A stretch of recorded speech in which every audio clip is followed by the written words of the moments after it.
کیا تھا بس ایک چھوٹی سی خبر آئی ہے کہ 3.2 ہماری شرح نمو ہونے کی توقع تھی. آئی ایم ایف کہتا ہے کہ یہ 3 رہے گی، 3.2 ہی رہے گی. کچھ لوگ اس پہ تبصرہ کرتے ہیں کہ شاید ہم اپنے ٹارگٹ اچیو نہ کر سکیں. جواب میں بتایا جاتا ہے کہ ہماری سٹاک مارکیٹ اچھی جا رہی ہے، وہ اس کی تعریف کر رہے ہیں. شرح سود کم ہو گئی ہے، اس کی تعریف ہو رہی ہے. اور ڈالر سٹیبل ہے، اس کو بھی. تو یہ صورتحال آپ کو نظر کیا آتی ہے کہ معیشت ہماری سٹیبل ہوئی ہے؟ سنا ہے کہ عمران خان نے بھی جیل میں یہ بات کہی تھی کہیں صحافیوں سے کہ معیشت ٹھہر تو گئی ہے لیکن آگے نہیں بڑھ رہی. آپ کو کیا لگ رہا ہے اس کا؟ دیکھیں میر صاحب، سٹیبلٹی تو ظاہر ہے کہ جب آپ کی انفلیشن بھی نیچے آ رہی ہے اور آپ کے جو کرنٹ اکاؤنٹ ڈیفیسٹ بھی کم ہو رہے ہیں تو یہ ایک سٹیبلٹی تو آ گئی ہے. لیکن جیسے آپ نے کہا کہ اکنامک گروتھ جو ہے وہ بہت کم ہے. آئی ایم ایف نے تو 3.2 سے 3% کا ڈاؤن گریڈ کیا ہے، لیکن پہلے 6 ماہ میں صرف 0.92% یعنی کہ 1% سے بھی کم گروتھ ہوئی ہے. اچھا. تو اوور آل یہ گروتھ جو ہے یہ ہمارے لیے بہت امپورٹنٹ ہے. اور اس کی وجہ یہ ہے کہ اگر تو ہم ایسا ملک ہوتے جس میں سارے میری طرح کے بوڑھے ہوتے پھر تو ہمیں گروتھ کی ضرورت نہیں ہے. لیکن یہاں پہ 70% لوگ جو ہیں وہ نوجوان ہیں جو کہ 25 سال کی عمر سے کم پہ ہیں، اور تقریباً ہر سال آپ کو 3 ملین 30 لاکھ کے قریب نئے روزگار کے مواقع چاہیے اس پاپولیشن جس کو یوتھ بلج کہتے ہیں ابزارب کرنے کے لیے. ٹھیک ہے. تو وہ ہماری گروتھ، اس کو لینے کے لیے ہماری گروتھ 7-8% کے قریب ہونی چاہیے، ٹھیک ہے. جو اس وقت ہندوستان میں جو گروتھ چل رہی ہے.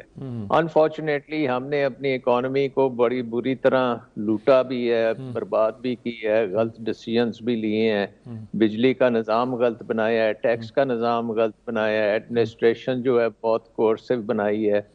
تو وہ ہماری اکانومی اس طرح سے چل نہیں رہی. لیکن سٹیبلٹی آ گئی ہے اور وہ بڑی لو لیول ایکویلیبریم ہے جس میں روزگار نہیں ملے گی، باقی کام ہوتا رہے گا.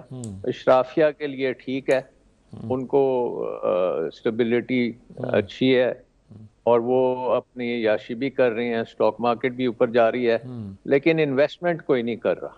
انویسٹمنٹ جو اکنامک گروتھ ہے یہ انویسٹمنٹ سے آتی ہے. ٹھیک ہے. اور انویسٹمنٹ جو ہے وہ آپ کا جو سرمایہ دار ہے اپنا پاکستانی، سب سے پہلے اس کو کرنے کی ضرورت ہے. اس کے بعد اوورسیز پاکستانیز جو ہیں وہ اپنی ریمیٹنسز تو بھیجتے ہیں، لیکن جیسے سر انور پرویز جیسے بڑے سرمایہ کار وہ اب پاکستان میں انویسٹ نہیں کر رہے. اور اس کے بعد تیسرے نمبر پہ فورن انویسٹر، اور وہ بھی انویسٹ نہیں کر رہا.